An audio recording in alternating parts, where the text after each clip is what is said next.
Tour guide muna, kailangan natin ng tour guide. Pwede na may mga yun, mukhang palduado ito yung mga yun. Pwede yan, pwede yan. Tara. Tara. Mahirap na tayo. Dalawa. Mukhang mayayaman pa naman. Hello po, ma'am sir. Good morning po. Welcome to 100 Islands. Ano pong hanap po ninyo? Naghanap kami ng tour guide. Ay, sakto available kami. Certified tour guide kami, authentic. Magkano yung offer niyo, kuya? Ay, mura lang po ma'am, mga 5K po isang tao. Mahal naman. Mahal? Hindi po ma'am.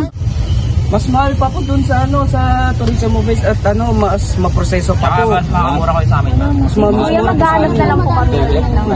Kasi budget lang kami. Pira na lang po magkaroon ng mamurahin na tour guide po ngayon ma'am. Kaya mag-ask na lang kami sa mismong tour.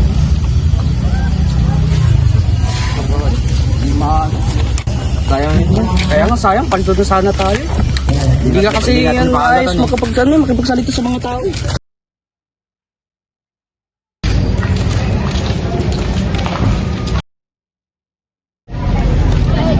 Good morning, ma'am. May napagtanungan po kasi kami na tour guide. Ang mahal ng offer, 5K. Do you have information about that? Wala po. Lumapit lang po sa amin. Accredited tour guide po kasi.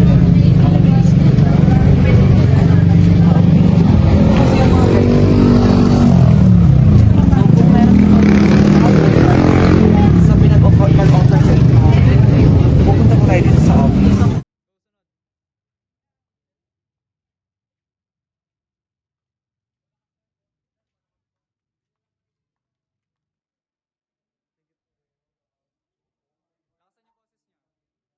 If you have concern, you can ask our safety supervisor, Sir Carl. Good morning, ma'am. Meron po kami concern about sa tour guide na nag-offer sa amin ng taas. Actually, as much as possible, or dapat talaga yung service namin not inquire about the fees and all. That's why we have centralized system na ibig sabihin po, payment for the boat, for the food, for the tour itself, dito po lahat gagawin sa office. Kasi they considered as fixers. Kadalasan, mas mataas talaga yung ino-offer nila rate. Kaya, way back 2 years or 3 years ago, ginawa namin centralized system namin. So lahat ng fees, even sa boat, nandito na po sa mga office.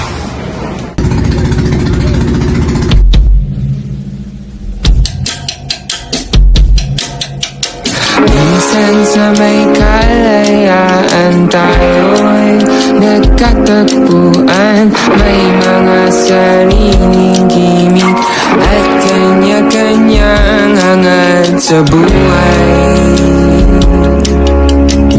Sa ilalim ng isang bubong, mga sikretong ibinubulong. Kahit na anong mangyari, kahit na saan ka man patungo, ngunit ngayon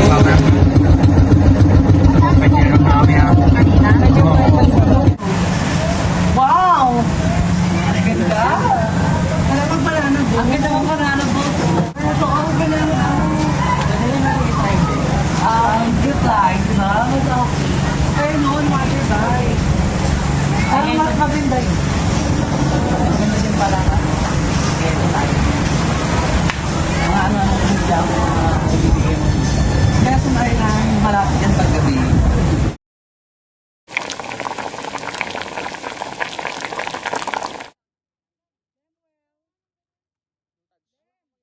Guys, kain na po tayo. The lunch is ready. Yay! Ayan, apat na hotdog. Diyan.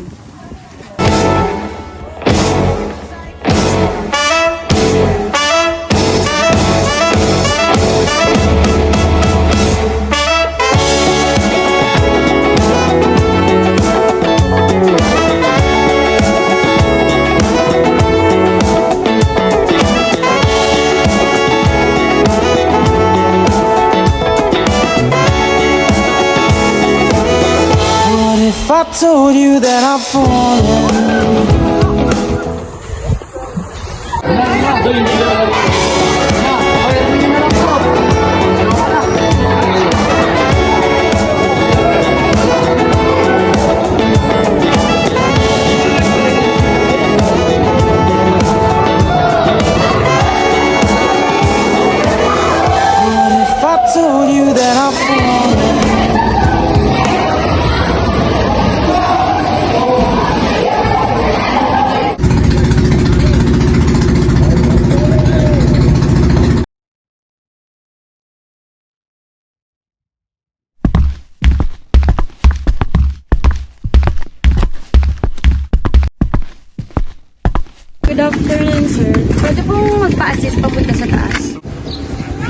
Ay, bakit? Hindi pwede.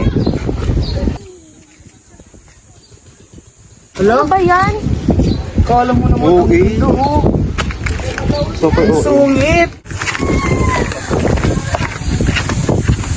Uy, ano kaya kung ano? Sumbong natin yung, reklamo natin yung staff. Ang sungit eh. Kaya nga, akala mo kung sino. Diba? Tara, punta tayo dun sa ano, head nila.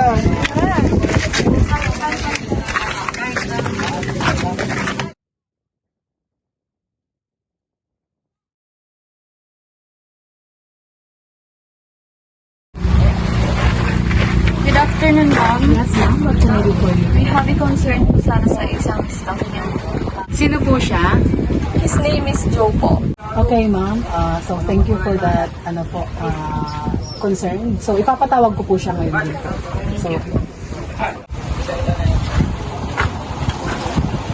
So, ano pong naririnig ko, Joe, na meron na namang guest na nagre-reklamo sa akin. So, we need to follow the rules. This is your third offense, so we need to fire you. This tourism company or tourism spot is we don't need a very rude staff. So, ang kailangan namin yung pasensyadong tao. So, wala na akong magagawa kasi marami nang nagre-reklamo about sa iyo. So, we need to fire you. So, Joe, starting now, I'm sorry to tell you that you are fired. Ma'am, pasensya na po. Hindi na po mauulit, ma'am. Gagalingan ko po yung trabaho ko. Hindi ko na po gagawin ulit yun sa mga turista. At pagbubutihan ko pa po yung trabaho ko. Sana nga, Joe. Kasi this is your third offense already. So, dahil may mga magulang kang sinusuportahan at mga kapatid. So, bibigyan pa namin ito ng isang pagkakataon. Sana matuto ka sa mga pagkakamali mo at mabago mo yung mga bad ugali mo. Opo, ma'am. Ma'am, sir, pasensya na po sa inasal ko kaganina. Hindi na po ulit mo. Sana nga, this is your last